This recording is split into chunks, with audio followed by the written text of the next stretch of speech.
I'd be remiss if I did not give the great state of Illinois and Chicago and the South Side a shout out. O Block, Opportunity Block. This is a week of celebration and a week of life, a week of democracy and liberty.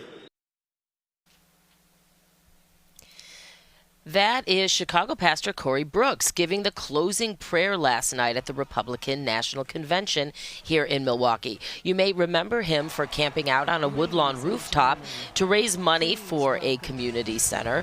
Pastor Brooks joins me live now this morning, and we really look forward to talking with him. Do we have Pastor Brooks? Hello. Good morning, Pastor Brooks. How are you? I'm great. How are you this morning? Thanks for having me on the show early this morning. I greatly appreciate it.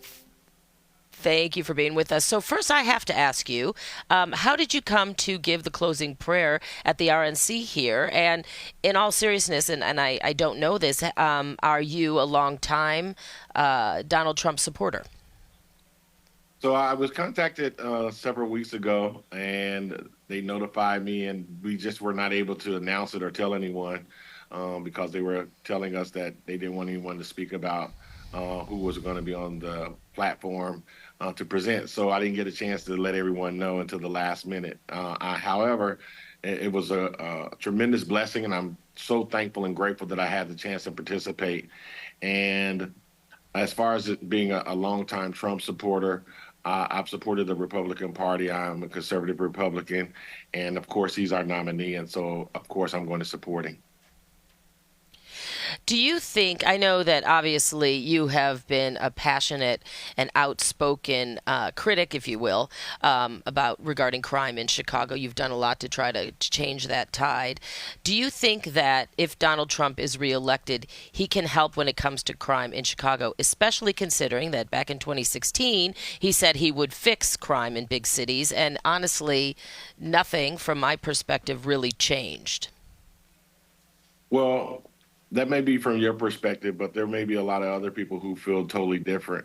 I do think he could make an impact on the violence that we're experiencing in the city of Chicago, not just the city of Chicago, excuse me, but a lot of urban areas across America where we're dealing with issues every single day. We're dealing with issues. How so? That, like, in what way do you think, Pastor? How specifically might he do that as compared to maybe, President Joe Biden? Yes, thank you.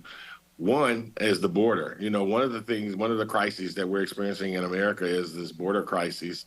I'm for migrants coming to America. I'm for making sure that we take care of them when they come. I'm just not for open borders and illegal entry. I think a lot of times the funds that could be used, especially here in Chicago, funds that definitely could be used for other things like education that were so desperately needed. It's being spent on illegal immigration. And that's unfortunate because we're already taxed, we're already overburdened, and those funds could be used to fight violence and poverty every single day in the city of Chicago. But it's the same way in a lot of other urban areas. That's something specific.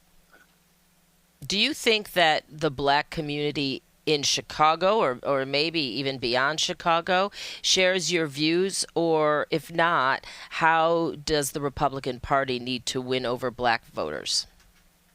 Yeah, I think a lot of people share my views in Chicago, not just black people, but white people as well. And I think a lot of times people are continually trying to divide us as Americans.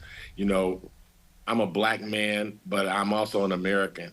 And I'm so tired of people dividing us into race and dividing us in economics and educational levels.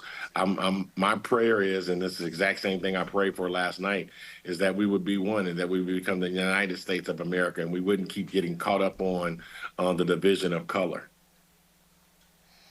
Well, well spoken. And of course, point well taken.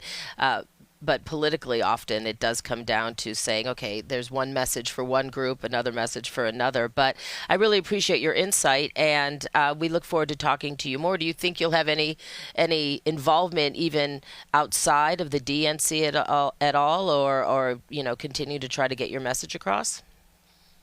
Well, I'm trying to be involved in any way I can, especially if it helps Chicago. Whatever I can do, I believe it's all hands on deck at this time in our country, that all of us have to get involved and all of us have to make sure that we do our part to make sure that the country is a better place. And so I'm going to continue to do the work that I've been doing and even more so. So whatever I can do to make the country better and to make Chicago better, I'm fully engaged.